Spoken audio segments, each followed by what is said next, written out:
BBC London 94.9. Vanessa Feltz, weekday mornings from 9. Call 020 722 42000. Greetings from the top of the world. I'm standing on the roof of the British Broadcasting Corporation on this historic occasion, sent this morning to parents at a London primary school. The school does not have the equipment available for students to safely observe the eclipse. Lessons will therefore continue as normal, and blinds in classrooms will be closed so that students are not attempted to look at the sun. Please note, the last total solar eclipse was in 1999. This today will be a near eclipse, the next total in 2090. Professor Brian Cox had this to say. To say there's an eclipse, we had better go indoors. That is just medieval. The Department for Education said, we are leaving it to schools. I want your point of view on this morning. Are your children going to be watching the eclipse? Will you be livid if the blinds are drawn? We have heard of one school where they're hammering wood panels up against the windows, even as I speak, to stop the children watching the eclipse. What else do we have to say about the eclipse this morning? How about this? Today's solar eclipse will be remarkable. It'll start in Greenland mid-morning and move slowly counterclockwise across the globe, sweeping several countries, including the UK. The sun will be totally obscured on the Norwegian islands of Svalbard. Hotels have been fully booked since 2008. Our ancestors would be far less enthused. The ancient Greeks thought an eclipse was a sign that the gods were angry. The Vikings insisted that wolves had devoured the sun. The Vietnamese blamed its disappearance on a giant hungry frog. We're taking your calls on this morning. 0207 224 2000. This is Vanessa Feltz, weekday mornings from 9. On BBC London 94.9.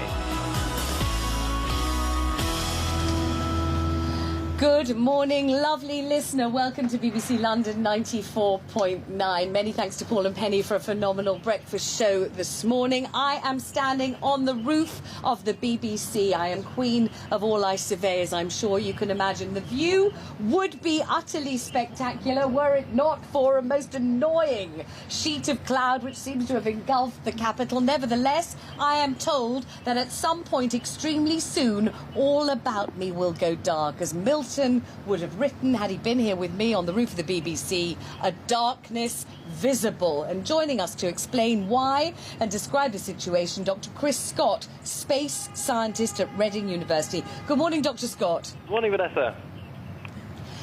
Tell us, please, what is happening this morning and why it is we should be so excited to see it. Well, it's the moon is getting between the Earth and the sun, and it's casting a shadow on a little fraction of the globe. And as you mentioned, it's going to completely obscure the sun over Scandinavia and some parts of like the Faroe Islands, but even over the UK. Greenwich Observatory. I mean, I would love to report from the roof of the BBC that the skies have darkened, that an eerie twilight has descended, that people everywhere are peering through colanders and standing with their backs shielding their eyes from the blinding glare of the sun. But I can't say anything of that kind. I'll just call upon my colleague Paul Ross, whose descriptive Miltonian or Miltonic, I'm not sure which powers, are certainly far eclipsing mine, to use the verb of the day. I mean, what can we actually see up here? To be honest, it's a bit like the sky's turned into frog spawn, isn't it? It's got a kind of tapioca feel to it, kind of grey like wallpaper paste, which is a real shame. But of course, we've got Brian Cox above the clouds, so we can get pictures of it later on the BBC. But it is, I mean, the roof's crowded, lots of people around, and people who should perhaps be working and earning their money are up on the roof, having a look at nothing much in particular, sadly. I mean, it's a little difficult to report on not a great deal. I mean, certainly I would defend to the death your child's right to stare out of the classroom window and have a good look at this. But somebody who knows more about this than the rest of us is Wendy Hurrell, who's rushed up to the roof this morning, determined not to miss a single second of the excitement. Wendy, I can't tell if you're engulfed in excitement or about to start sobbing with the bathos of the whole thing. Pathetic. We're engulfed in bathos. It's the only thing engulfing us. Look at this face. Look at this face. Not impressed yet. It's such a shame, isn't it? I remember the last one, 1999, 11th of August, in fact. So I passed my driving test on that day. So it was a kind of special day for me. And actually, I was up at the Royal Observatory in Greenwich yesterday, and the guy there was like, I don't know what I'm going to talk about. If you can't see the thing, there's going to be hundreds of people up here and I'm not going to be able to see it. I'm looking at time and date. This is the website, and it's all we're going to get, the greatest percentage of coverage is at 9:31. So we've got a few minutes yet. It might still go dark, Vanessa. Do you hold out much hope? Because, I mean, I keep hoping there's a gradation in the light and it's slightly darker than it was at 9 o'clock, or slightly eerier or icier, or something is happening, something planetary is occurring. But at the moment, I mean, even my best powers of descriptive fantasy are forsaken. I feel as if I'm going to have to lapse into science fiction or something. And I don't know how much to deceive the listener. I'd like to say, it's purple bisected with salmon pink and there are shards of gold as an angelic deus ex machina or something, but that would just be a big fat lie. I can't believe the total eclipse has even silenced you. Well, I'm not silenced yet, and I'm determined to think of something to say, but I'm being slightly stretched by this, I feel. What do you think, though, of the London schools? You may consider them a little overzealous, who have decided to keep the pupils inside with the blinds shut, lest they suffer the most acute auricular damage this morning. I think that's faintly ridiculous, if I'm perfectly honest. Now, will you promise not to judge me if I confess something? Yeah, absolutely. I arrived at work this morning brandishing a colander. Ah. It's a red plastic colander. It served me well as an undergraduate. Many a spag for the spag bowl was prepared in that colander. I've been using it to great effect since 1980, but my producer, Gemma Stevenson, and I'm naming and shaming, told me, do not dare set foot at the BBC without your colander to protect you from the effect of the eclipse. Will the colander do the trick? Well, the colander will act like a pinhole camera. So the fantastic thing about a colander is you can hold it up and the sun will shine through all those holes in it, and you'll get, if the sun was shining, you'd get all these beautiful crescent suns all over the ground. You could put it on your head. I don't know that would do you much good, but you can certainly use it to create many of these pinhole cameras. Good. So I don't feel as asinine as I look with this colander. I feel No, but a you made me little hungry less now. of an imbecile. Tell me something else. What would happen were one of our over-eager children to stare directly at the sun? Would anyone who did that be stricken blind immediately? I'm no I can't even think of the word, eye doctor, nature stops us from staring Optician. at the sun. Makes our eyes water. It's not a very pleasant thing to do, and so if you stared at the sun, yes, you would damage your retina because you've got way too much light going in than you're expecting. The absolutely worst thing you can do is to look at the sun through binoculars or a telescope, because that is focusing the light onto your retina, and that would literally... Hey, let me ask you something else. I mean, I'm standing here on the roof of the BBC, and I would like to be able to tell you and tell my lovely listener that the view is already spectacular. I can see the Milky Way and Orion and the Little Bear and every constellation you could imagine. But actually, I'm reluctant to tell the truth, but I fear I must if I value my career. The whole thing is encloaked in a really rather dismal mantle of light grey at the moment. Is it possible that we who desperately wish to see this near total eclipse will in fact see nothing at all? Say no. Don't say it isn't so, please.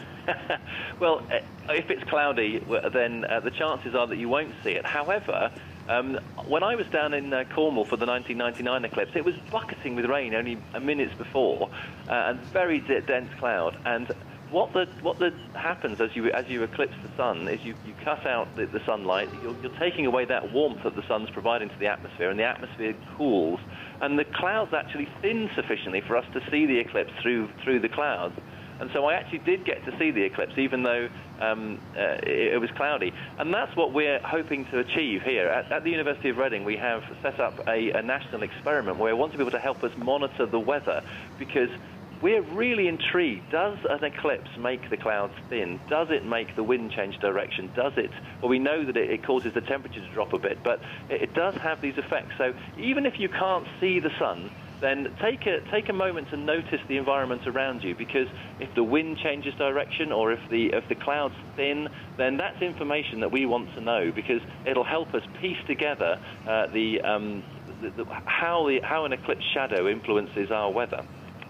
Just as you said that, eerily and rather like a scene from Macbeth, So foul and fair a day I have not seen. A cold, icy wind suddenly sprang up. I'm not even joking, honestly. An icy wind sprang up, and we think we can detect a difference in the light. Now, the time is just coming up to 9:15. We've been told that the eclipse is going to happen, the near total eclipse, around about 9:30. So what do you think we might be able to see here in London in the next 15 minutes? Well, there's not going to be any dramatic change, so the moon is gradually moving across the solar disk now, and the maximum obscuration happens at around 9 o'clock. Around about 9:30. Yeah. Now, the thing that, of course, happens is as it gets darker, our eyes adapt to that dark, and so our pupils become bigger, so it's quite difficult to perceive a change in the light because it's happening so gradually that our eyes are adapting to it. So maybe the thing to do is also to look at each other's eyes if you're with anybody and see if you see their pupils getting bigger too, because it is actually getting darker, but our bodies are designed to compensate for that kind of thing. Now, listen, I must go to the travel, but may I trouble you for one more answer to one more question? We have a few senior journalists here in the most august positions at the very top of the BBC, running the entire place, and they are standing there with pieces of paper with holes in it, turning round like 4-year-olds. They don't seem to know where to hold the paper, where to hold themselves, or where to look. Just talk us through the pinhole paper, cardboard, paper, scissors, stone situation, would you? So if you can see the sun, it's not worth doing this unless there's sun about, but if you can see the sun, stand with your back to the sun and hold the card in front of you until the sun shines on it. And Hang on a second. Oi! Stand with your back to the sun and hold the card in front of you. He doesn't know where the sun is over there. It's supposed to be over there. For goodness. This is the head of weather at the BBC. Just so you... No, I'm only kidding. Not really. I'm not sure who he is. Very nice fellow over there, standing there in a complete turmoil with a piece of paper and absolute confusion reigning here. Thank you so much, Dr. Scott. I know you're very busy. We appreciate your contribution to the programme, and we will be back. I need your calls on this 0207 224 2000. Have they stopped your child watching the near total eclipse? Are you watching it yourself? What do you make of the excitement? And we will be back straight after the travel. 9 o'clock this morning, lovely listener, I had commandeered the entire BBC roof on behalf of BBC London 94.9. Now you see what's happening. The great and the good are showing up. I'm having to jostle on your behalf, lovely listener. I'm fighting off the hordes, the crowds, the ravening descenders, all of whom want to occupy our space here. But I won't let them. I will not. I will make damn sure that if there's anything to see, we see it on BBC London 94.9. Paul Ross has appeared. Don't go and crowd my space. Get off! And no, I will not share my colander with you. Go on your colander? No, you can't. Bring your own colander. Day, though, Each kitchen utensil for herself, I'm telling you that. All right, so we're going to join Janet Gadgill, who is at Greenwich Observatory this morning. Good morning, Vanessa. Yes, I've been here since 7 o'clock this morning. It was gloomy then, but it's definitely a lot darker now. This is very funny. Everybody has congregated around. Do you think it's got colder? Paul Ross wants it to have got colder. Do you really think it has? Well, I turned up at work at 5 this morning and it was chilly. I feel it's colder now. I know we're up higher, but even so I do wonder whether, because I mean by definition, if the moon's obscuring the sun, it's going to get chillier.